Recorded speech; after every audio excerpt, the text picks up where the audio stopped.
नमो लोये सौहरिहन्ताणम् नमो लोये सौहृदानम् नमो लोये सौभागिर्याम् नमो लोये सौजयानम् नमो लोये सौत्रिकालवती सावनम् ओंकारमिन्दु संयुक्त नित्यम् जयन्ति योगिनः कामदम् मोक्षदम् चैव ओंकाराय नमो नमः मङ्गलम् भगवान् विरो मङ्गलम् गौतमोऽग्नि मङ्गलम् कुन्कुण्डारि भुजेन्द्रमोसुमङ्गलम् नमः समरिसाराय स्वानुभूत्या तथास्ति स्वभावाय भवाय सर्वा विभाव नियुक्त निराकार।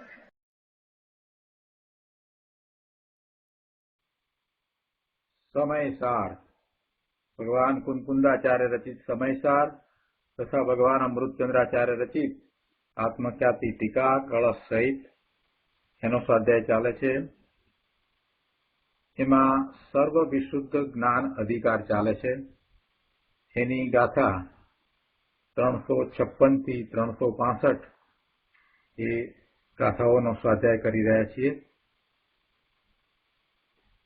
આ ગાથાનો અર્થ અને ભાવાર્થ આપણે કર્યા છે।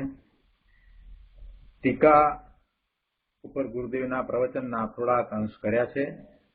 હવે આગળ વિશેષ અંશ લઈએ। ટીકાનો જેટલો ભાગ કર્યો છે એનું સહેજ પુનરાવર્તન કરીએ। અહીંયા સમયસારમાં ટીકામાં શરૂઆતમાં કહે છે કે આ જગતમાં ખડી છે તે શ્વેત ગુણથી ભરેલા સ્વભાવવાળું દ્રવ્ય છે। ભીત આદિ પરદ્રવ્ય વ્યવહારે તે ખડીનું સ્વૈત્ય છે, અર્થાત ખડી વડે શ્વેત કરવા યોગ્ય પદાર્થ છે। હવે શ્વેત કરનારી ખડી શ્વેત કરવા યોગ્ય જે ભીત આદિ પરદ્રવ્ય તેની છે કે નથી એમ તે બંનેનો એટલે ખડી અને ભીત એ બંનેનો તાત્વિક સંબંધ અહીં વિચારવામાં આવે છે। જો ખડી ભીત આદિ પરદ્રવ્યની હોય તો શું થાય તે પ્રથમ વિચારીએ। જેનું જે હોય તે જ હોય। જેમ આત્માનું જ્ઞાન હોવાથી જ્ઞાન તે આત્મા જ છે, એટલે જુદું દ્રવ્ય નથી। જ્ઞાન અને આત્મા એક જ દ્રવ્ય રૂપે છે, એટલે જેનું જે હોય તે જ હોય, જુદા દ્રવ્ય રૂપે હોય નહીં। આવો તાત્વિક સંબંધ છે। આવો તાત્વિક સંબંધ જીવંત અર્થાત વિદ્યમાન હોવાથી ખડી જો ભીત આદિની હોય તો તે ખડી ભીત આદિ રૂપે જ હોય, અર્થાત ખડી ભીત આદિ સ્વરૂપ જ હોવી જોઈએ। ભીત આદિથી જુદું દ્રવ્ય ન હોવું જોઈએ, પણ એમ તો નથી। એમ હોય તો પછી ખડીના સ્વદ્રવ્યનો નાશ થાય। અને આપણે જાણીએ છીએ કે કોઈ પણ દ્રવ્યનો નાશ તો થાય નહીં। દ્રવ્યનો ઉચ્છેદ એટલે નાશ તો થતો નથી, કારણ કે એક દ્રવ્યનું અન્ય દ્રવ્ય રૂપે સંક્રમણ એટલે કે ફેરવાઈ જવું, બીજા દ્રવ્ય રૂપે ફેરવાઈ જવું એ તો શક્ય નથી અને એનો તો પહેલા જ નિષેધ કરવામાં આવ્યો છે, અગાઉ એ સિદ્ધ કર્યું છે। એટલે પછી ખડી છે એ ભીત આદિની નથી। જો ખડી ભીત આદિની નથી તો પછી ખડી કોની છે? ખડી ખડીની જ છે, બીજા કોઈની નથી। ખડી ખડીની જ છે અને ખડીથી જુદી એવી બીજી કોઈ ખડી છે કે જેની આ ખડી છે? ખડીથી જુદી અન્ય કોઈ ખડી છે કે જેની આ ખડી છે?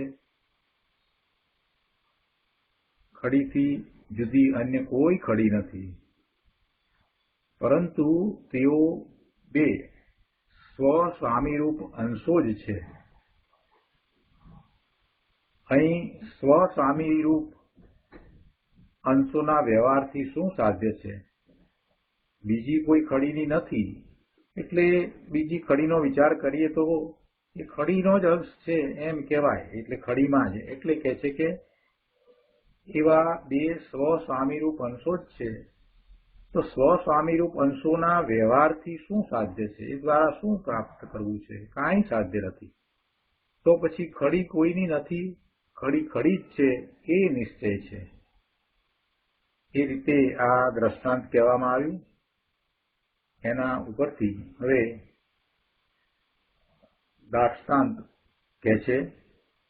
દાષ્ટાંતમાં કહે છે કે આ જગતમાં ચેતયતા એટલે ચેતનારો અર્થાત આત્મા એ છે, અને તે જ્ઞાન ગુણથી ભરેલા સ્વભાવવાળું દ્રવ્ય છે.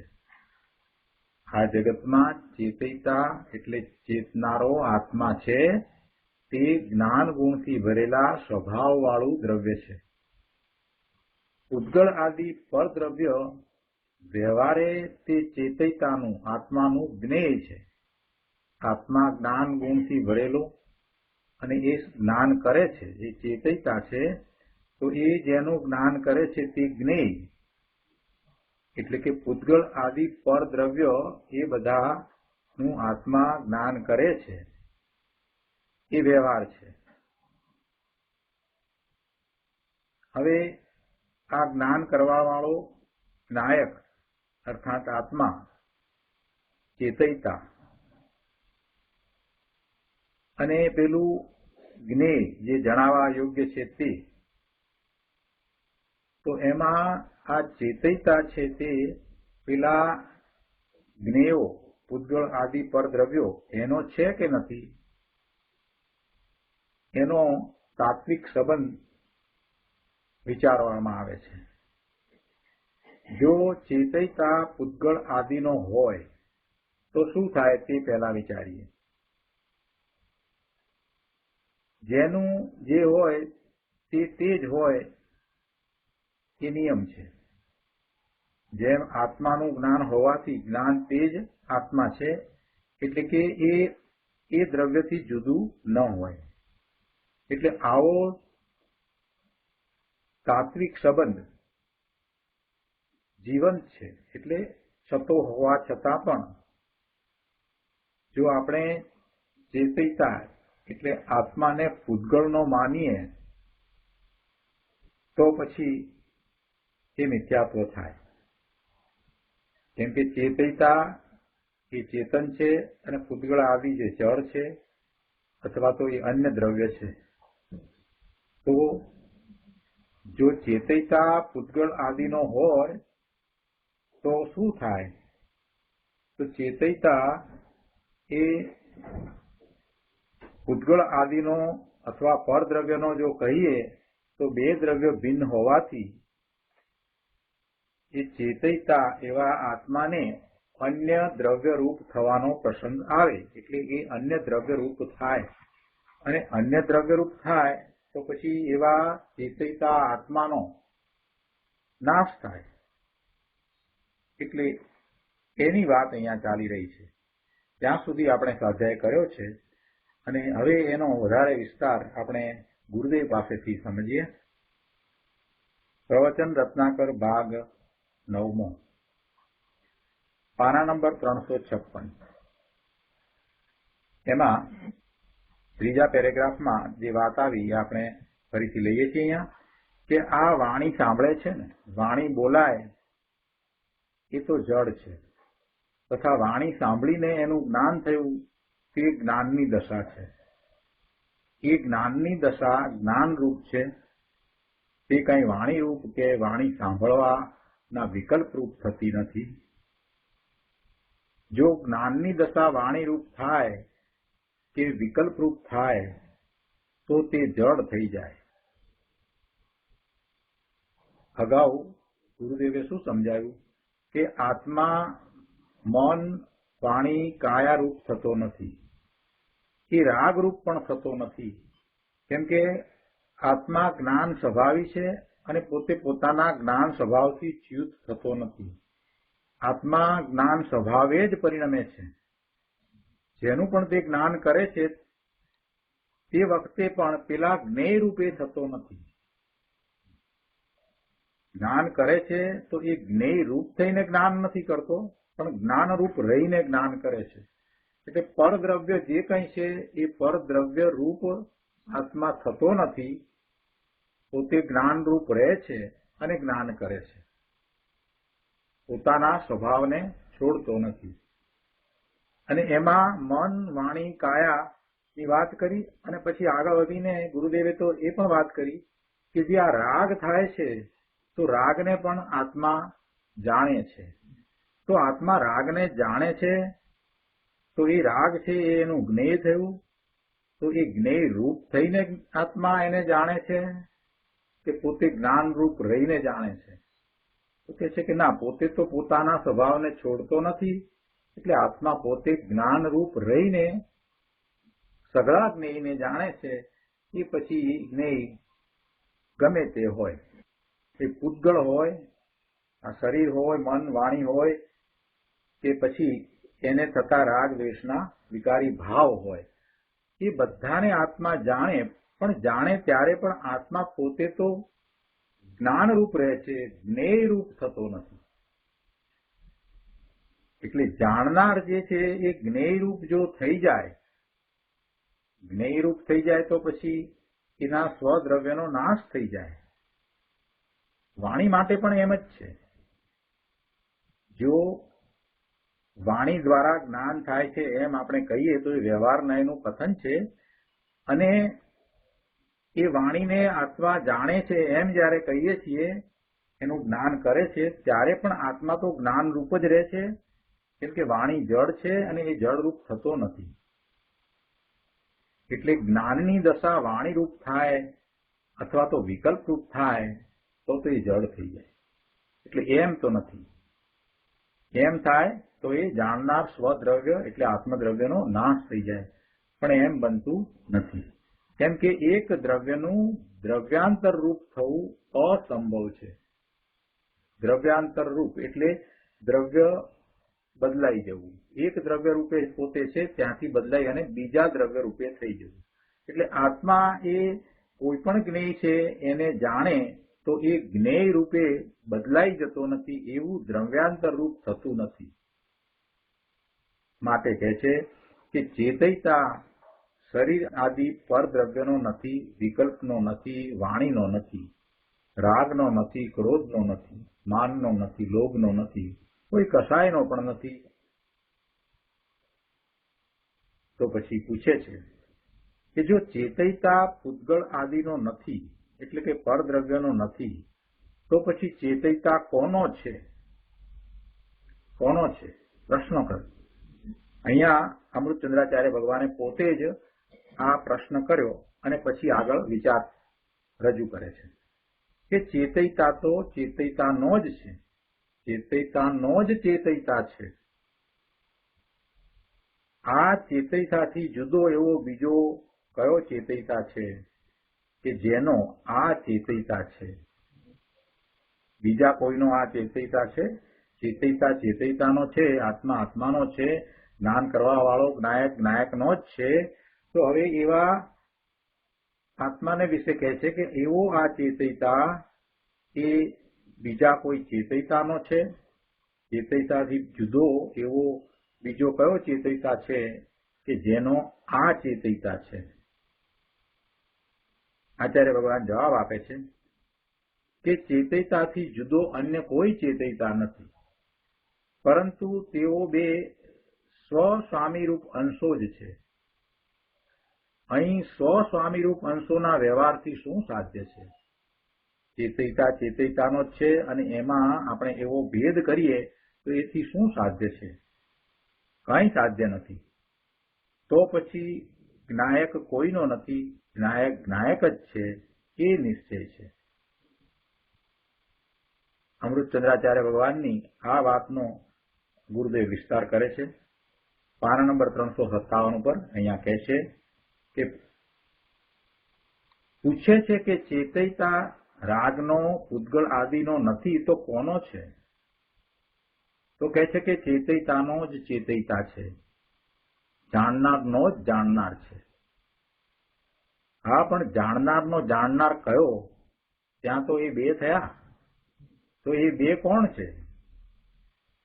એક જાણનાર અને એનો જાણનાર પાછો. જાણનારનો જાણનાર, એમ તો પછી બે થયા. તો એ બે કોણ છે? ગુરુદેવ વધારે સ્પષ્ટતા કરે છે. એ તો કહે છે કે બે નથી, પરંતુ એ બે એક ચેતયતાના જાણનારના જ સ્વસ્વામી રૂપ અંશો છે. કહે છે કે ભાઈ, તું રાગનો હું કરતા એમ માનીશ તો મોટું મિથ્યાત્વ થશે. એ તો વાત ક્યાંય દૂર રહી ગઈ. અહીં તો રાગને કરવાની વાત તો દૂર રહી, પણ રાગને હું જાણું છું એમ કેવું એને પણ વ્યવહાર કહી દીધો છે. તું તો હજી એમ માની રહ્યો હતો કે હું રાગનો કરતા છું, તો એ વાતને તો તું બાજુ પર મૂકી દે, તો ક્યાંય દૂરની વાત છે.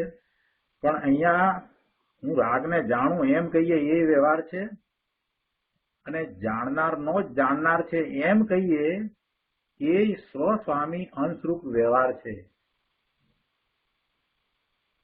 જો વ્યવહારમાં કેટલો બધો આગળ સુધી વ્યવહાર સમજાવ્યો છે કે જાણનાર જણાય છે, જાણનાર મને જણાય છે, જાણનારને હું જાણું છું. હું ત્રિકાળ શુદ્ધ આત્મદ્રવ્યને જાણું છું.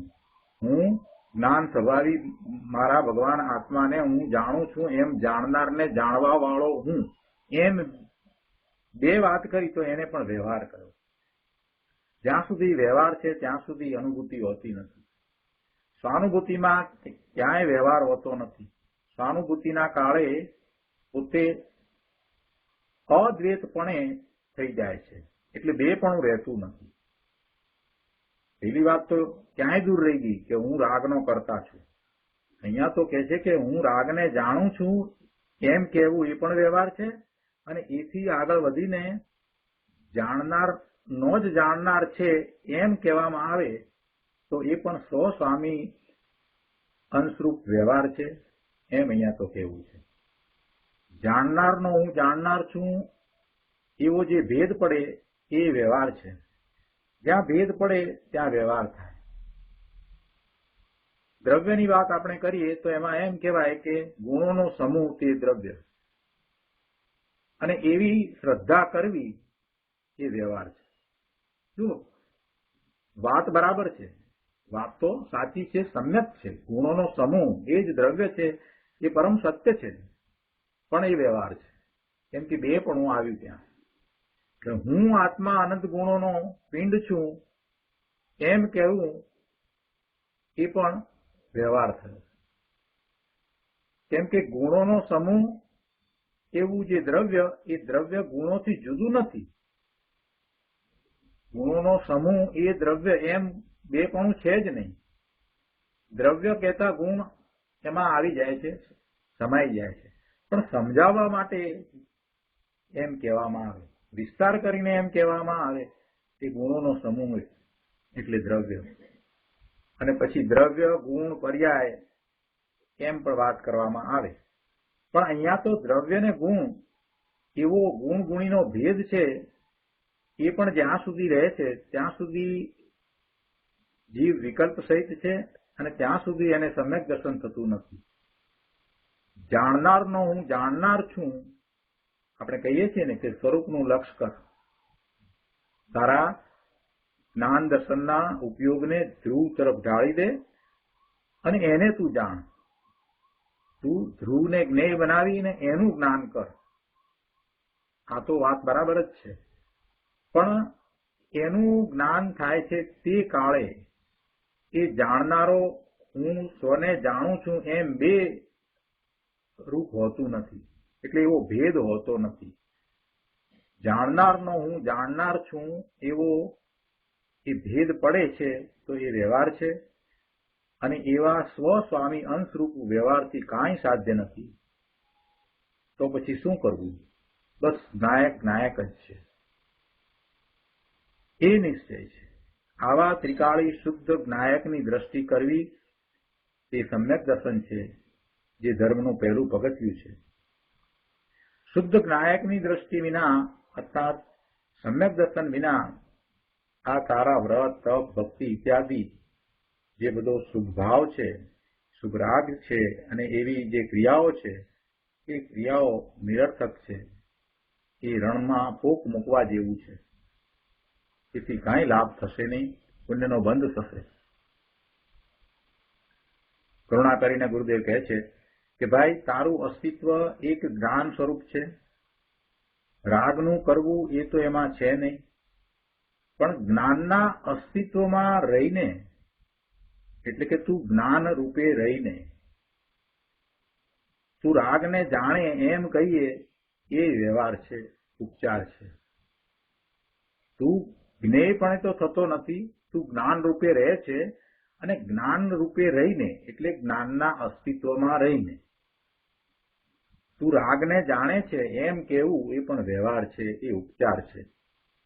કેમ કે તું તો જ્ઞાન રૂપે રહ્યો છે, બસ એટલી જ વાત છે. એટલે જયારે શરૂઆત કરી ત્યારે પણ એ રીતે જ કરવામાં આવી. ખડીનું ઉદાહરણ લીધું ને એમાં એમ કહ્યું કે ખડી ખડી રૂપે પરિણમતી, એમ કહીને વાત કરી. આત્મા પોતે જ્ઞાન સ્વભાવે પરિણમતો હોય. હવે એ પોતે જ્ઞાન સ્વભાવે પરિણમે છે અને પેલાનું જ્ઞાન થાય છે, તો તે વખતે કઈ એ પેલાનું જ્ઞાન કરવા જતો નથી, તે રૂપ થતો નથી, તેમાં પહોંચતો નથી. અને છતાંય આપણે એમ કહી દઈએ કે ના આત્મા પરને જાણે છે, તો એ વાત બનતી નથી, એને ઉપચાર જ કહેવાય. પણ આગળ વધીને તો એટલે સુધી કહી દીધું કે આત્મા સ્વને જાણે છે, તો એ સ્વને જાણે છે તો એમાં પણ ભેદ પડે છે. એટલે એ પણ સ્વ અંતરૂપ વ્યવહાર થયો. કેમ કે પોતે તો જ્ઞાન રૂપે જ છે, બીજું કાંઈ નથી. કહેવું અહીંયા એ છે, દ્રઢતા એ વાતની કરાવી છે કે આત્મા જ્ઞાન સ્વરૂપ છે અને જ્ઞાન સ્વરૂપ જ છે, ત્રિકાળ જ્ઞાન સ્વરૂપ છે. ભૂતકાળમાં પણ એમ હતું, વર્તમાનમાં એમ છે ને ભવિષ્યમાં પણ એમ જ રહેશે. કોઈ સમય એવો નથી કે ભગવાન આત્મા જ્ઞાન રૂપ ન હોય. દ્રઢતા એ કરાવી છે. શું કહે છે? ભાઈ તારું અસ્તિત્વ એક જ્ઞાન સ્વરૂપ છે. રાગનું કરવું તો એમાં છે જ નહીં, પણ જ્ઞાનના અસ્તિત્વમાં રહીને, જ્ઞાન રૂપ રહીને તું રાગને જાણે એમ કહીએ એ વ્યવહાર છે, એ ઉપચાર છે. ઉપચાર છે એટલે આરોપિત કથન છે. જે સત્ય નથી એને આપણે ઉપચાર કહીએ, આરોપિત કથન કહીએ, વ્યવહાર કહીએ. જૈન પરમેશ્વરનું કહેલું તત્વ ખૂબ સૂક્ષ્મ છે અને ગંભીર છે. ભાઈ અહીં તો જાણનારને જાણું છું એવો જે ભેદ પડે એ કહે છે વ્યવહાર છે, અને એવા સ્વસ્વામી અંશરૂપ વ્યવહારથી એને કાંઈ લાભ નથી. અર્થાત એવા ભેદરૂપ વ્યવહારના લક્ષ્ય એને સમ્યક દર્શન થતું નથી. અહીં તો જ્ઞાયક જ છે, એ પરમાર્થ છે. અર્થાત શુદ્ધ એક જ્ઞાયકની અંતરદ્રષ્ટિ થવી એનું નામ સમ્યક દર્શન છે. અને આ જ કર્તવ્ય છે, આ જ ધર્મ છે. ધર્મની શરૂઆત અહીંથી થાય છે. આ સિવાય બીજું બધું રંગ રાગ ભેદનું કરવું અને જાણવું એ બધું મિથ્યાત્વ છે. એ શ્રદ્ધા કરવી એ મિથ્યા દર્શન છે. આગળ કહે છે કે સ્વભાવ માત્ર સ્વ સ્વામિત્વમય સંબંધ શક્તિ, એવી એક સંબંધ શક્તિ આત્મામાં છે. થોડીક સૂક્ષ્મ વાત ગુરુદેવે અહીંયા લીધી છે. બધું સમજાય એવું છે, પ્રભુ શુક્રા સમજાય નહીં. ભગવાન આત્મા જ્ઞાન સ્વભાવી છે, જ્ઞાન સ્વરૂપ છે, તો શુક્રા ન સમજાય. શાંતિથી સમજીએ, બધું સમજાય એવું છે. શું કહે છે અહીંયા ગુરુદેવ? કે સ્વ સ્વભાવ માત્ર સ્વ સ્વામિત્વમય સંબંધ શક્તિ, એવી એક સંબંધ શક્તિ આત્મામાં છે. એટલે શું? પોતાનો ભાવ, પોતાના દ્રવ્ય ગુણ પર્યાય તે પોતાનું સ્વ, અને પોતે તેનો સ્વામી, એવા સંબંધમય સ્વભાવ માત્ર સંબંધ શક્તિ જીવમાં છે. પોતાનો ભાવ એટલે કેવો ભાવ હોય? પોતાનું જેવું સ્વરૂપ હોય એ એનો ભાવ. દ્રવ્ય ગુણ પર્યાય એનું સ્વરૂપ છે, એ પોતાનું સ્વ છે, તો એવો ભાવ. અહીંયા શુભ ભાવ કરવા, અશુભ ભાવ કરવા એવા ભાવની વાત અહીંયા નથી, પણ પોતાનું જે સ્વરૂપ છે એ ભાવ. એ ભાવની આ વાત છે. આપણે કહીએ છીએ ને કે સોનું સોનાના ભાવે પરિણમે છે, સોનું સોનાના ભાવે રહ્યું છે, ચાંદી ચાંદીના ભાવે છે, માટી માટીના ભાવે છે. એટલે એનામાં રહેલા ગુણ પ્રમાણે જ એ રહે છે. એ પોતાના ગુણને છોડતું નથી. એ એનો ભાવ એવા જ ભાવે રહે છે. તો એ રીતે પોતાનો ભાવ, અહીંયા આત્માની વાત ચાલે છે, એમાં કહે છે કે પોતાનો ભાવ. તો પોતાના ભાવ માટે અહીંયા શું સમજાવ્યું ગુરુદેવે?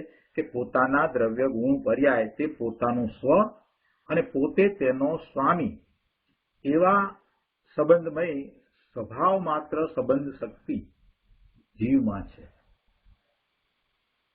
પોતાનો ભાવ અને એનો સ્વામી પોતે. પોતાનો ભાવ શું છે? પોતાના જેવા ગુણ છે એવો પોતાનો ભાવ છે. પોતે એનો સ્વામી થાય છે એવો સંબંધ, એવી શક્તિ, એવી સંબંધ શક્તિ એ જીવમાં છે. પરંતુ સ્વસ્વામી અંશરૂપ ભેદ એમાં નથી. શું કહ્યું? આ શક્તિ, સંબંધ શક્તિ જે જીવમાં કઈ, એ સંબંધ શક્તિ કેવી છે? તો કે પોતે તેનો સ્વામી, કોનો? પોતાના ભાવનો સ્વામી એવી સંબંધમય શક્તિ છે. એવી સંબંધમય સ્વભાવ માત્ર શક્તિ છે. છતાં પણ એ સ્વસ્વામી અંશરૂપ ભેદ એમાં નથી. દેખીતું આપણને એમ લાગે કે પોતે પોતાના ભાવનો સ્વામી, તો બે પણ થયું ને. તો ગુરુદેવને સમજાવવું એ છે કે એ શક્તિ રૂપે એમ છે, તે છતાંય ત્યાં બે પણ થતું નથી. એટલે સ્વસ્વામી અંશરૂપ ભેદ એમાં નથી. સૂક્ષ્મ વાત છે. સ્વભાવ માત્ર વસ્તુમાં છે, સ્વસ્વામી અંશરૂપ ભેદ નથી. અહીં કહે છે કે જાણનારો જાણનાર છે એવા વ્યવહાર રૂપ ભેદથી તને શું લાભ છે? એટલે એવા ભેદના લક્ષ્ય તો તને રાગ જ થશે. એવો ભેદ પાડીશ ને, ગુણ ગુણીનો ભેદ પાડીશ, અથવા તો જાણનારને જાણું છું એવો પણ જો ભેદ પાડીશ, તો તું એમાં રોકાઈ રહીશ, વિકલ્પમાં રહીશ, એવા શુભભાવમાં રહીશ. સ્વાધ્યાય કરે ત્યારે એમ માને કે હું મને જાણનાર છું, તો એ વિકલ્પમાં રહ્યો છે. હું પોતાને જાણનાર છું એવા ભેદ સહિત જ રહ્યો છે. તો એવા વિકલ્પને છોડીને એને જે દ્વૈત છે એને દૂર કરીને એવો અનુભવ કરવાનો છે. અને એમાં અનુભવનારો અને જે અનુભવાય છે એમાં કાંઈ બે પણ રહેતું નથી. સમજવા માટે આપણે એમ કહીએ કે જે અનુભવ થાય છે તે પર્યાયમાં થાય છે, અનુભવ થાય છે તે પર્યાયમાં થાય છે, અને જે અનુભવાય છે તે પોતાનું શુદ્ધ નિર્મળ પરિણમન છે. અનંત ગુણનો પિંડ ભગવાન આત્મા, અનંત ગુણોનું નિર્મળ એકરૂપ પરિણમન, એને એ આસ્વાદે છે. એટલે આસ્વાદ આવ્યો એ તો પર્યાયમાં આવ્યો, અને જેનો આસ્વાદ આવ્યો એ કઈ ધ્રુવ નથી. એ અનંત ગુણોનું પરિણમન, નિર્મળ પરિણમન જે થઈ રહ્યું છે એનો આસ્વાદ આવે છે. આમ આપણે કહીએ છીએ, પણ એ પણ કહેવું, સમજવું એ વ્યવહાર છે. એવી દશા થાય ત્યારે બે પણ હોતું નથી, એ એક રૂપ થઈ જાય છે. એવું અદ્વૈતપણું જૈન દર્શનમાં નિર્વિકલ્પ ધ્યાનની દશામાં થાય છે. એ સિવાય તો આપણે બે અંશને માનીએ છીએ, એક દ્રવ્ય અને બીજો પર્યાય. એમ બે અંશને સ્વીકારીએ છીએ. ત્યારે વેદાંતમાં પર્યાયને માનતા નથી. એ લોકો એકાંતે અદ્વૈતપણું માને છે. આપણે માત્ર સ્વાનુભૂતિના સમયે અદ્વૈતપણું સ્વીકારીએ છીએ. બાકી તો પર્યાય છે. જ્યારે સમજીએ છીએ વ્યવહારથી ત્યારે પણ એ જ વાત છે કે જાણનારી પર્યાય છે. પર્યાય એક સમયનું સત છે, એ વાત આપણે બરાબર સ્વીકારીએ છીએ. દ્રવ્ય છે જે ત્રિકાળ રહે છે, જે નિત્ય છે, જે હંમેશા ટકીને રહેતું છે, એમાં કાંઈ ફેરફાર થતો નથી. જ્યારે બદલાય છે એવો અંશ એ પર્યાય છે. આ જેમ છે તેમ આપણે સ્વીકારીએ છીએ, આ બધું સમજીએ છીએ. એટલે જે અપેક્ષાથી જે વાત ચાલતી હોય એ અપેક્ષાએ એને સમજવી જોઈએ. અહીંયા વાત થોડીક સૂક્ષ્મ લેવામાં આવી છે અને આત્મા પરને જાણે છે એને તો વ્યવહાર કયો, પણ આગળ વધીને સ્વને જાણે છે એને પણ વ્યવહાર કહી અને અનુભવના કાળે એવો દ્વેષ હોતો નથી, એવો ભેદ હોતો નથી, એ વાત અહીંયા સમજાવી છે. એટલે કહે છે કે ભાઈ એવો વ્યવહાર કરીને તારે શું એમાંથી લાભ લેવો છે? સ્વ સ્વામી અંશરૂપ ભેદ એવો વ્યવહાર જાણનારનો જાણનાર છે એવા વ્યવહાર દ્વારા તને શું લાભ છે? કાંઈ લાભ થતો નથી. કેમ કે ભેદના લક્ષ્ય રાગ જ થશે, આત્મજ્ઞાન નહીં થાય. ભેદના લક્ષ્યમાં તું રોકાઈ રહે એ તો વિપરીતતા છે અને એવી વિપરીતતાને જો તું ધર્મ માનીશ તો તને મિથ્યાત્વનો પ્રસંગ આવી પડશે. આગળ 358 પાના ઉપર કહે છે કે તો પરમાર્થ શું છે? નાયક જ છે એ નિશ્ચય છે. પરમાર્થ છે નાયક જ છે એ નિશ્ચય છે, પરમાર્થ છે. હું નાયક જ છું એમ અભેદ દ્રષ્ટિ થવી એ સમ્યક દર્શન છે અને એ સૌ પ્રથમ ધર્મ છે. આ સિવાયના ક્રિયાકાંડ બધા થોથે થોથા છે, અસત્યાર્થ છે, હિતરૂપ નથી. આ રીતે અહીંયા એમ બતાવ્યું કે આત્મા પરદ્રવ્યને જાણે છે એ વ્યવહાર કથન છે એક વાત. આત્મા પોતાને જાણે છે એમ કહેવામાં પણ સ્વસ્વામી અંશરૂપ વ્યવહાર છે, આ બીજી વાત. અને નાયક જ છે એ નિશ્ચય છે, આ ત્રીજી વાત. આટલી વાત કરી પછી હવે આગળ અમૃતચંદ્રાચાર્ય ભગવાન ટીકામાં જે વાત કરે છે એ આપણે લઈએ. હવે કહે છે કે વળી જેવી રીતે નાયક વિશે દ્રાષ્ટાંતથી કહ્યું એવી જ રીતે દર્શક વિશે કહેવામાં આવે છે. એટલે આ નાયક તરીકે જે વાત કરી એ જ રીતે દર્શક તરીકેની વાત કરે છે અને એમાં ઉદાહરણ એ જ રીતે ફળીનું છે. એટલે આપણે ઉદાહરણનો વિસ્તાર લેતા નથી. હવે ઉદાહરણને આપણે સમજ્યા છીએ તો આપણે આગળ વધીએ. પાના નંબર 359. આચાર્ય ભગવાન કહે છે કે આ જગતમાં ચેતયતા છે તે દર્શન ગુણથી ભરેલા સ્વભાવ વાળું દ્રવ્ય છે. પહેલા શું હતું? જ્ઞાન ગુણથી ભરેલા સ્વભાવ વાળું દ્રવ્ય છે એ રીતે વાત લીધી. ચેતયતાની વાત કઈ રીતે લીધી? જ્ઞાયક તરીકે લીધી. હવે દર્શક તરીકે વાત લેવી છે એટલે કહે છે કે આ જગતમાં ચેતયતા છે તે દર્શન ગુણથી ભરેલા સ્વભાવ વાળું દ્રવ્ય છે. ઉદ્ગલ આદિ પરદ્રવ્ય વ્યવહારે તે ચેતયતાનું દ્રશ્ય છે. પેલામાં ચેતયતા જ્ઞાયક હતો અને આ પૂતગળ આદિ પરદ્રવ્ય હતા તે બધા એનું જ્ઞેય હતું. નાયકનું એ જ્ઞેય હતું. અહીંયા આ ચેતયતા છે એ દર્શન ગુણથી ભરેલ સ્વભાવવાળું દ્રવ્ય છે અને એ દર્શક છે એટલે એ દેખવા વાળો છે. તો કોને દેખે છે? જેને જે દેખે છે એ પૂતગળ આદિ પરદ્રવ્ય છે એ એનું દ્રશ્ય છે. શું કીધું? ગુરુદેવ સમજાવે છે કે આ જગતમાં ચેતયતા ભગવાન આત્મા છે તે દેખવાના શ્રદ્ધવાના પરિપૂર્ણ સ્વભાવથી ભરેલું દ્રવ્ય છે. જો હવે અહીંયા એક વાત આપણે લઈએ. આપણે ઘણી વખત શિબિરમાં આ વાત કરી છે, લગભગ બધી જ શિબિરમાં આ વાત તો મેં કરી જ છે કે દર્શન શબ્દના કેટલા અર્થ થાય.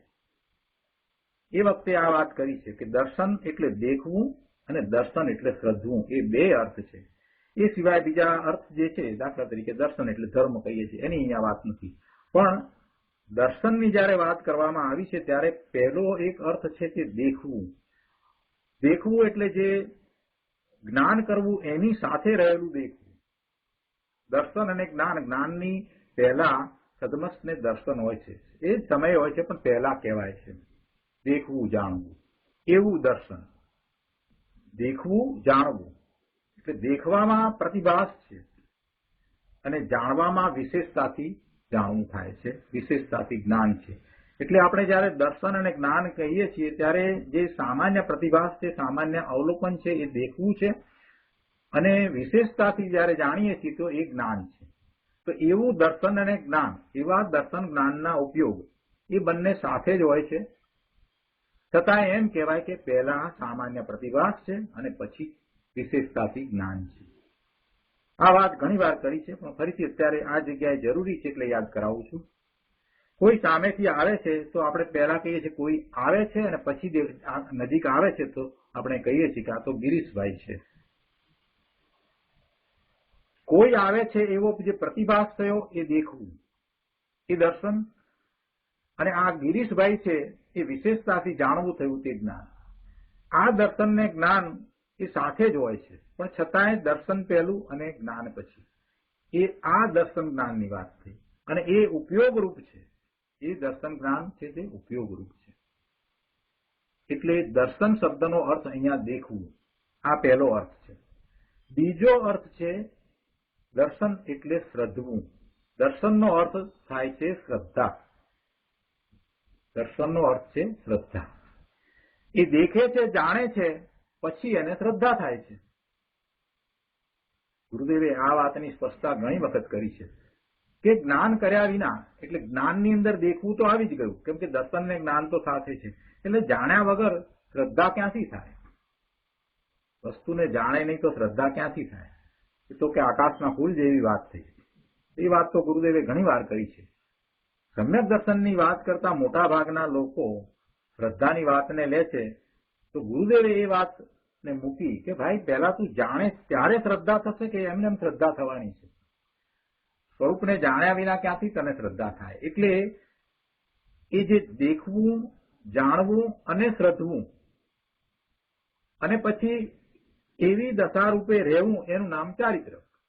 એ ચાર વસ્તુ છે, અને ચાર વસ્તુના પરિણામ સ્વરૂપે ત્યાં સામે જે કર્મની પ્રકૃતિ, મિથ્યાત્વની પ્રકૃતિ છે, એનો ઉપશમ થાય છે. એટલે પાંચ વસ્તુને આપણે સમ્યક દર્શનનો વિચાર કરીએ છીએ ત્યારે સાથે લઈએ છીએ. પણ એ વખતે ગંભીરતાપૂર્વક ઘણાએ નહીં લીધું હોય, એટલે હવે ફરીથી આ વાત મેં યાદ કરાવી છે. જો અહીંયા ગુરુદેવે એ વાત લીધી છે, દેખવાના, શ્રદ્ધવાના, બે વાત સાથે લીધી. દર્શન શબ્દમાં બંને વાતને સાથે લઈ લીધી છે કે બંને અર્થ એમાં સમાયા છે. એટલે તો આગળ વધીએ. અહીંયા શું કહે છે કે આ જગતમાં ચેતયતા ભગવાન આત્મા છે, તે દેખવાના, શ્રદ્ધવાના પરિપૂર્ણ સ્વભાવથી ભરેલું દ્રવ્ય છે.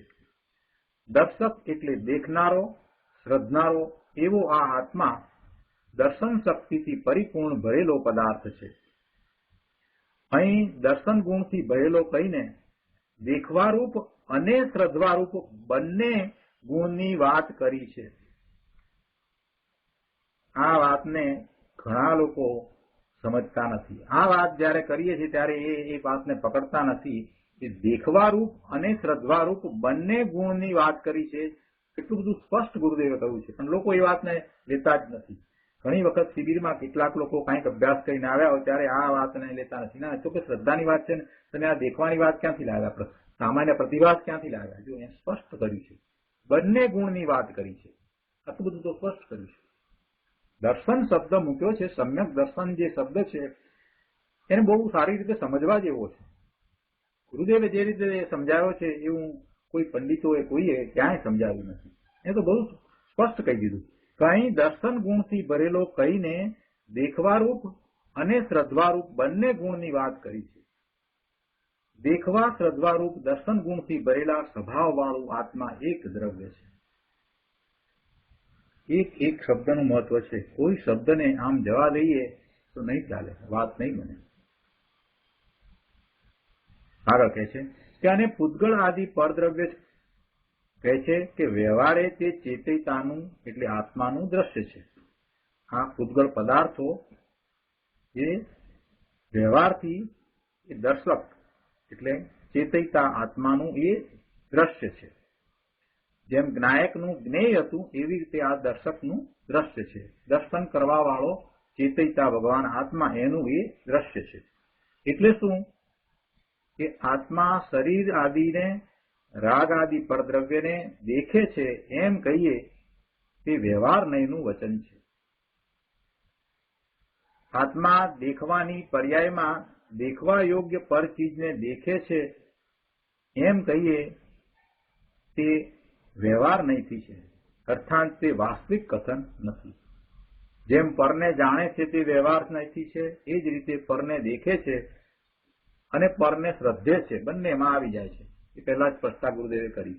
તો એ વ્યવહાર નહીંનું કથન છે, એ વ્યવહારથી કહેવાય. પરને દેખે અને પરને શ્રદ્ધે એ તો બધું વ્યવહારથી છે, વાસ્તવિક કથન નથી. ગુરુદેવ કહે છે કે ભાઈ સૂક્ષ્મ વાત છે. દર્શન સ્વભાવથી ભયેલો ચેતયતા પ્રભુ આત્મા પરને દેખે છે અથવા તો 7 તત્વોની શ્રદ્ધા કરે છે એમ કહીએ એ વ્યવહાર નહીંથી છે. જો બંને જુદું પાડ્યું, દેખે છે અને શ્રદ્ધે છે. તો કોને શ્રદ્ધે છે? આપણે તો 7 તત્વોની શ્રદ્ધા કરે છે અથવા તો 9 પદાર્થની શ્રદ્ધા કરે છે, એને સમ્યક દર્શન વ્યવહારથી કહીએ છીએ ને, એ વાત અહીંયા કરી. દેખે છે અથવા 7 તત્વોની શ્રદ્ધા કરે છે એમ કહીએ એ વ્યવહાર નહીંથી છે. હવે અત્યારે આવી પ્રવૃત્તિ ચાલતી નથી. ક્યાંથી ચાલે? લોકોને એટલા અભ્યાસ રહ્યા નહીં, અંદર ઊંડા ઉતરવું નહીં. સમજાવનારા જે સમજાવે છે પણ સમજવું નથી. ગુરુદેવે સમજાવ્યું છે પણ કોઈને સમજવાની પડી નથી. આવું અમૂલ્ય તત્વ ગુરુદેવે જે રીતે સમજાવ્યું છે એ રીતે આપણે સમજવા માંગતા નથી, એટલે સમજાતું નથી. બહુ સ્પષ્ટ ચોખ્ખી વાત કરી દીધી છે કે તમે એમ લઈને બેઠા છો કે અમને તો 7 તત્વની 9 પદાર્થની શ્રદ્ધા છે, 6 દ્રવ્યની શ્રદ્ધા છે, દેવ ગુરુ શાસ્ત્ર ને અમે તો માનીએ છીએ એટલે અમને સમ્યક દર્શન છે. આવી જે માન્યતા લઈને બેઠા છે એમને અહીંયા કહેવું છે કે ભાઈ એ તો વ્યવહાર છે, એમાં નિશ્ચય નથી. અને નિશ્ચય વિનાનો વ્યવહાર છે એ તો વ્યવહારે કહેવાતો નથી. અહીંયા કેટલાક લોકો એમ માને છે અને એમ જ ઉપદેશ આપે છે કે સમ્યક દર્શન તો અમને છે. ત્યાંથી તો એ શરૂઆત કરે છે. કેમ કે અમને દેવગુરુ શાસ્ત્રની શ્રદ્ધા છે, 9 તત્વની શ્રદ્ધા છે, 6 દ્રવ્યની શ્રદ્ધા છે, એટલે સમ્યક દર્શન તો હવે અમને છે, એટલે હવે અમારે તો ચારિત્ર્યની જ વાત છે. આવું ઘણા લોકો, ઘણા સાધુઓ, ઘણા પંડિતો માને છે. શ્વેતાંબરમાં નિશ્ચય સમ્યક દર્શનની વાતને જોર આપવામાં આવ્યું નથી. એ શાસ્ત્રોમાં એની ઉપર જોર નથી આપવામાં આવ્યું. એટલે આમ જ ચાલે છે કે સમ્યક દર્શન તો છે. દિગંબરમાં આ વાત કરવામાં આવી છે, પણ દિગંબરમાં પણ કેટલાય મુનિઓ એમ જ માને છે કે સમ્યક દર્શન તો છે. સમ્યક દર્શનનું નિશ્ચય સમ્યક દર્શનને આટલું જોર આપીને એની ગંભીરતાપૂર્વક વાત કરવામાં નથી આવતું. હું તો શાસ્ત્રોના અભ્યાસનો સૂક્ષ્મતાનો અભાવ છે ને, એટલે એ વાત રહી જાય છે. કોઈને એમાં વાંધો છે એમ નહીં, પણ એ વાત રહી જાય છે. ઊંડી વાત જે છે એ વાત રહી જાય છે. અહીંયા ગુરુદેવે વાત લીધી છે એ વ્યવહારથી છે. 7 તત્વની શ્રદ્ધા કરે છે એમ કહીએ એ વ્યવહાર નહીંથી છે. એ શ્રદ્ધાનો વ્યવહાર નહીંથી છે. ખરેખર એ શ્રદ્ધા થતી જ નથી. એને ઉપચારથી શ્રદ્ધા કહેવામાં આવી છે. કેમ કે એ જે 7 તત્વની વાત કરવામાં આવે છે એ બધું સમજ રૂપે છે, એ બધી પર્યાય રૂપે છે. કેમ કે એમાં જીવ છે, અજીવ છે અને બીજા બધા જે છે તે પર્યાય છે. મોક્ષની પણ પર્યાય છે. નિદ્રા, બંધ, આ બધું પર્યાય રૂપે છે. જ્યારે જીવ તો પોતે દ્રવ્ય સ્વભાવે, જ્ઞાન સ્વભાવે રહ્યો છે. એટલે જીવની જયારે શ્રદ્ધા કરીએ છીએ ત્યારે એ બધાથી જુદો ભગવાન આત્મા છે. 9 તત્વને ગુરુદેવે એટલા માટે એ રીતે સમજાયા છે કે ભાઈ 9 તત્વ ત્યારે જ રહી શકે કે જયારે તમે 2 તત્વને ભેગા ન કરો ત્યારે. એટલે એ 9 તત્વની અંદર જીવ જે લેવામાં આવ્યો છે એ જીવ દ્રવ્ય એ બધાથી જુદો, જેને બંધ પણ નથી ને મોક્ષ પણ નથી, એમ ગુરુદેવ સમજાવે. એટલે જે શ્રદ્ધા આપણે કરીએ છીએ 9 તત્વની, એ શ્રદ્ધા જે છે તે વ્યવહાર છે. એટલે ગુરુદેવ કહે છે કે હવે અત્યારે આવી પ્રરૂપણા ચાલતી નથી. એટલે કે દયા, દાન, વ્રત, ભક્તિ ઇત્યાદિ કરો એટલે ધર્મ થાય એમ લોકોમાં ચાલે છે. બાપુ, ધર્મનું એવું સ્વરૂપ નથી. દયા, દાન, વ્રત આદિ કરવા એ તો દૂર રહો. અહીં તો કહે છે કે એ દયા, દાન, વ્રત આદિ શુભ ભાવ, શુભ રાગના પરિણામો એને આત્મા દેખે છે એમ કહીએ એ પણ વ્યવહાર છે, એ પણ ઉપચાર છે.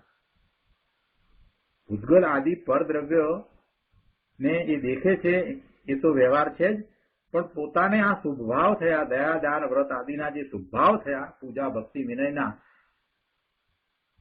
એને એ જાણે છે, દેખે છે, તો એ પણ વ્યવહાર છે. કહે છે કે પૂતગલ આદિ પરદ્રવ્ય વ્યવહારે તે દર્શક એવા ચેતયતાનું દ્રશ્ય છે. એ પેલું દર્શકનું દ્રશ્ય છે એ પણ વ્યવહાર છે. જેમ આપણે પેલા કહ્યું કે જે પરદ્રવ્ય છે એ જ્ઞેય છે એમ કેવું એ વ્યવહાર છે, કેમ કે પરદ્રવ્ય તો પરદ્રવ્ય જ છે. એ જ રીતે અહીંયા પણ કહ્યું કે જે આ બધા પરદ્રવ્ય છે એ દ્રશ્ય છે. કોનું દ્રશ્ય છે? ચેતયતાનું દ્રશ્ય છે એમ કેવું એ પણ વ્યવહાર છે. એ પરદ્રવ્ય પરદ્રવ્ય જ છે. નાયકની જેમ જ અહીંયા સમજવાનું છે. છતાંય અહીંયા ઘણી નવી વાત આવી, સાત નવ તત્વની વાત આવી, દેખવાની અને શ્રદ્ધવાની વાત આવી. ખૂબ વિચાર માગી લે એવું છે. બધું તત્વ ઝીણું છે પણ સમજાય એવું છે, અને ઘણી સ્પષ્ટતા થઈ જાય છે. આ આત્માને વિશે ઘણી સ્પષ્ટતા થાય છે કે કેવું મારું સ્વરૂપ છે, હું કોણ છું, કેવો છું, એની ઘણી સ્પષ્ટતા થઈ જાય છે. હું જ્યાં જ્યાં ધર્મ માનીને બેઠો છું એ બધો વ્યવહાર છે, એ ધર્મ નથી. એ બધી સમજ છે, એ પુરુષાર્થ નથી. સાચો પુરુષાર્થ તો પોતે જેવો છે એવો જયારે થાય ત્યારે પુરુષાર્થ થયો કહેવાય. એવા નિર્મળ પરિણામ આવે ત્યારે પુરુષાર્થ થયો કહેવાય. એટલે આ બધું જે છે એ સમજ છે, એ સ્વાધ્યાય છે, એ જરૂરી છે. એના વિના, સાચું સ્વરૂપ સમજ્યા વિના એનો પુરુષાર્થ થઈ શકે જ નહીં.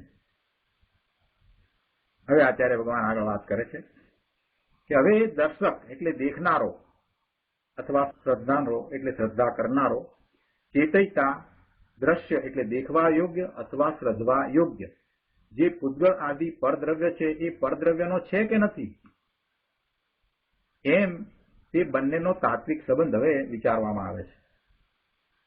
જો ચેતયતા પૂતગળ આદિનો હોય તો શું થાય તે પ્રથમ વિચારીએ. જેનું જે હોય તે જ હોય. જેમ આત્માનું જ્ઞાન હોવાથી જ્ઞાન તે આત્મા જ છે, આવો તાત્વિક સંબંધ જીવંત હોવાથી ચેતયતા જો પૂતગળ આદિનો હોય તો ચેતયતા તે પૂતગળ આદિ જ હોય, એટલે કે ચેતયતા પૂતગળ સ્વરૂપ જ હોવો જોઈએ. એમ હોતા ચેતયતાના સ્વદ્રવ્યનો નાશ થાય, ઉચ્છેદ થાય. પરંતુ દ્રવ્યનો ઉચ્છેદ તો થતો નથી, કારણ કે એક દ્રવ્યનું અન્ય દ્રવ્ય રૂપે સંક્રમણ થવાનો તો પૂર્વે જ નિષેધ કર્યો છે. માટે એ સિદ્ધ થયું કે ચેતયતા પૂતગળ આદિનો નથી. આ જ વાત અગાઉ આપણે સમજ્યા છીએ. ગુરુદેવ આ વાતને ફરીથી સમજાવે છે. અહીંયા દેખવા રૂપે સમજાવે છે, શ્રદ્ધા રૂપે સમજાવે છે. અગાઉ એ જ્ઞાન કરવા રૂપે સમજાવી હતી, નાયક તરીકે સમજાવી હતી. અહીંયા કહે છે કે જુઓ, આ લોજિકથી વાત કરે છે. એમ કે આત્મા દ્રશ્ય પર વસ્તુને દેખે છે તો દેખનારો તે દ્રશ્ય વસ્તુનો છે કે નથી. જો દેખનારો દ્રશ્ય એવી પર વસ્તુનો હોય તો તે પર વસ્તુ રૂપ જ હોય, કેમ કે જેનું જે હોય તે જ હોય. આ ન્યાય છે. આ પ્રમાણે દેખનારો દ્રશ્ય વસ્તુનો હોય તો દેખનાર સ્વદ્રવ્યનો ઉચ્છેદ થઈ જાય, નાશ થઈ જાય, પણ એમ થવું સંભવિત નથી. 360માં પાના ઉપર બીજા પેરેગ્રાફમાં આગળ કહે છે કે દર્શન શ્રદ્ધાન નામના ત્રિકાળી ગુણથી આત્મા પૂર્ણ ભરેલો છે. ત્યાં તે પરને શ્રદ્ધે છે તો પોતારૂપ દર્શનરૂપ રહીને શ્રદ્ધે છે કે પછી પરરૂપ થઈને શ્રદ્ધે છે. પ્રશ્ન કરે છે ગુરુદેવે અહીંયા કે એ પોતારૂપ દર્શનરૂપ રહીને શ્રદ્ધે છે કે પરરૂપ થઈને શ્રદ્ધે છે. પોતારૂપ રહીને શ્રદ્ધે છે. પોતે પોતારૂપે રહે છે. પદાર્થ જેની શ્રદ્ધા કરે છે એ પદાર્થ રૂપે થતો નથી. દેવગુરુ શાસ્ત્રની શ્રદ્ધા છે એમ હું કહું તો હું કાંઈ દેવગુરુ શાસ્ત્ર રૂપ થતો નથી. હું મારા રૂપે રહી અને એની શ્રદ્ધા કરું છું. અહીં કહે છે કે જો પરનો થઈને એટલે કે પરરૂપ થઈને શ્રદ્ધે તો આત્મા પર સ્વરૂપ જ થઈ જાય અને તો તે દર્શનરૂપ સ્વદ્રવ્યનો ઉચ્છેદ થઈ જાય. પણ દ્રવ્યનો ઉચ્છેદ કદીએ થતો નથી, કેમ કે દ્રવ્યનું દ્રવ્યાંતર રૂપે સંક્રમણ થવાનો પૂર્વે જ ગાથા 103માં નિષેધ કર્યો છે. માટે કહે છે કે એમ સિદ્ધ થયું કે દર્શક એવો ચેતયિતા પર પૂતગળ આદિનો નથી. એટલે બે વાત, મુદ્દાની બે વાત. એક તો આત્મા દર્શન ગુણના સ્વભાવથી ભરેલો ભગવાન છે અને જે દ્રશ્ય બાહ્ય પદાર્થ છે તે દર્શન ગુણથી ખાલી પદાર્થ છે. જ્યાં તું દર્શક છે ત્યાં દ્રશ્ય પદાર્થ નથી અને જ્યાં દ્રશ્ય પદાર્થ છે ત્યાં તું દર્શક નથી. જુદી રીતે ગુરુદેવ વાત સમજાવી કહે છે કે જે દ્રશ્ય બાહ્ય પદાર્થ છે તે દર્શન ગુણથી ખાલી પદાર્થ છે. જેનું તું દર્શન કરે છે એ દર્શન ગુણ સહિત નથી. એનામાં ક્યાં શ્રદ્ધા ગુણ છે? તું જેને જાણે છે, દેખે છે, તો એ દર્શન ગુણથી ખાલી પદાર્થ છે. જ્યાં તું છો એટલે તું એટલે દર્શક છો ત્યાં દ્રશ્ય પદાર્થ નથી અને જ્યાં દ્રશ્ય પદાર્થ છે ત્યાં તું દર્શક નથી. એટલે કે દ્રશ્ય પદાર્થને દેખવાથી દ્રષ્ટા સ્વભાવ પ્રગટ થતો નથી. દ્રશ્ય પદાર્થને દેખવાથી દ્રષ્ટા સ્વભાવ પ્રગટ થતો નથી. થોડીક ગંભીર વાત છે, નવી વાત લાગશે. શું કહ્યું કે જ્યાં તું છો એટલે કે તું દર્શક છો ત્યાં દ્રશ્ય પદાર્થ નથી અને દ્રશ્ય પદાર્થ છે ત્યાં તું દર્શક નથી. એટલે કે દ્રશ્ય પદાર્થને દેખવાથી દ્રષ્ટા સ્વભાવ પ્રગટ થતો નથી. દ્રષ્ટા સ્વભાવ, દેખવાનો, શ્રદ્ધવાનો સ્વભાવ, એ સ્વભાવ તો એનો પોતાનો છે. સામે દ્રશ્ય પદાર્થ હોય કે ન હોય એની સાથે એને કાંઈ સંબંધ નથી. એ તો માત્ર નૈમિતિક સંબંધ છે. સમજાયું? હવે શું કહેવાનો આશય છે ગુરુદેવનો? જ્ઞાનમાં અને એમાં તો સમજાઈ ગયું હતું. આમાં જરાક અઘરું પડતું કે આ દ્રષ્ટા સ્વભાવ પ્રગટ થતો નથી. જો એ રીતે વાત કરી છે કે દ્રશ્ય પદાર્થ ને દેખવાથી દ્રષ્ટા સ્વભાવ પ્રગટ થતો નથી. જેનું જ્ઞાન કરે છે એ જ્ઞેય પદાર્થથી કઈ એનું જ્ઞાતાપણું પ્રગટ થતું નથી. એનું જ્ઞાતાપણું, એનો જ્ઞાન સ્વભાવ તો છે ને છે. સામે જ્ઞેય છે અને એનું જ્ઞાન કરે છે એટલે કઈ જ્ઞાતા છે એમ નથી. એવું હોત તો કેવળી ભગવાન જગતના બધા જ પદાર્થોની, ભૂતકાળની, ભવિષ્યકાળની, વર્તમાન કાળની બધી જ પર્યાયોને એક સાથે યુગપદ કેવી રીતે જાણત? જે પર્યાયો હજી થઈ જ નથી એને ભગવાન કેવી રીતે જાણત? એટલે એ પદાર્થો હોય તો એને જાણે એમ પણ નથી અને એને જાણે માટે જ્ઞાતા છે એમ પણ નથી. જાણવું પરનું જાણવું થાય માટે એ જ્ઞાતા છે એમ નથી. એ તો જ્ઞાયક જ છે. એ તો ત્રિકાળ જ્ઞાયક જ છે. એ જ રીતે એ ત્રિકાળ દર્શક છે. એટલે કે છે કે દ્રશ્ય પદાર્થને દેખવાથી દ્રષ્ટાભાવ પ્રગટ થતો નથી. ગુરુદેવ કહે છે કે હવે ભાગ્યશાળી હોય તેના કાને પડે એવી આ વાત છે. એટલે કે એવા પુણ્યનો ઉદય હોય તો આવી વાત સમજાય, સાંભળવા મળે. આ દયા, દાન, વ્રત આદિ વ્યવહાર રત્નત્રયના પરિણામ છે ને. અહીં કહે છે કે એ વ્યવહાર રત્નત્રયના પરિણામનું શ્રદ્ધાન કરવાથી અંદર દ્રષ્ટા સ્વભાવ પ્રગટ થતો નથી. અંદર દ્રષ્ટા સ્વભાવ તો ત્રિકાળ છે. એ 7 તત્વનું શ્રદ્ધાન કરવાથી એ દ્રષ્ટા સ્વભાવ પ્રગટ થાય છે એમ નથી. દ્રષ્ટા સ્વભાવ તો ત્રિકાળ રહેલો જ છે. તો પછી પ્રશ્ન કર્યો કે તો 7 તત્વનું શ્રદ્ધાન કરવું એને સમ્યક દર્શન કહ્યું છે ને? જવાબ તો અપાઈ ગયો છે, વ્યવહારથી કહ્યું છે. ગુરુદેવ સમજાવે છે, બહુ સરસ રીતે સમજાવે છે. બહુ સૂક્ષ્મ વાતો એટલી બધી સરસ રીતે સમજાવી છે, એવા બધા ન્યાય સમજાવ્યા છે. અદભુત વાત છે. ગુરુદેવ કરુણા કરીને કહે છે કે બાપુ દ્રશ્ય એવા એ 7 તત્વ તેને ચેતયતા આત્મા દેખે શ્રદ્ધે છે એમ કહીએ એ વ્યવહાર નહીંથી છે, એ ઉપચારથી છે. બાકી 7 તત્વના ભેદરૂપ શ્રદ્ધાનમાં દર્શકના ગુણનો તો અભાવ છે. શું કહ્યું? વ્યવહાર રત્નત્રયના પરિણામમાં દર્શક ગુણનો અભાવ છે. દર્શન ગુણથી ભરેલો ચેતયતા પ્રભુ વ્યવહાર રત્નત્રયના રાગને દેખે શ્રદ્ધે છે એમ કહીએ તે વ્યવહાર છે, એ ઉપચાર છે. રાગ એટલે શુભ ભાવ, વ્યવહાર રત્નત્રયનો રાગ એટલે શુભ ભાવ. એવા શુભ ભાવને એ દેખે છે કે શ્રદ્ધે છે, એ તો વ્યવહાર છે. ભાઈ, શરીર, મન, વાણી, દેવ, ગુરુ, શાસ્ત્ર અને વ્યવહાર રત્નત્રયનો એટલે શુભ ભાવનો રાગ ઇત્યાદિ સર્વ પરદ્રવ્ય છે. તેને ચેતયતા દેખે છે, શ્રદ્ધે છે એમ કહીએ તે વ્યવહાર છે. દર્શક એવો આત્મા તે પદાર્થોને દેખવા કાળે દ્રશ્યરૂપ થઈને દેખે છે કે પોતારૂપ દર્શકરૂપ રહીને દેખે છે? પોતારૂપ રહીને દેખે છે, દર્શકરૂપ રહીને દેખે છે. એ કાંઈ પેલા દ્રશ્યરૂપ થઈને દેખતો નથી. દ્રશ્ય તો બધા પદાર્થ છે, બધું જ છે. એના ભાવ પણ દ્રશ્ય છે.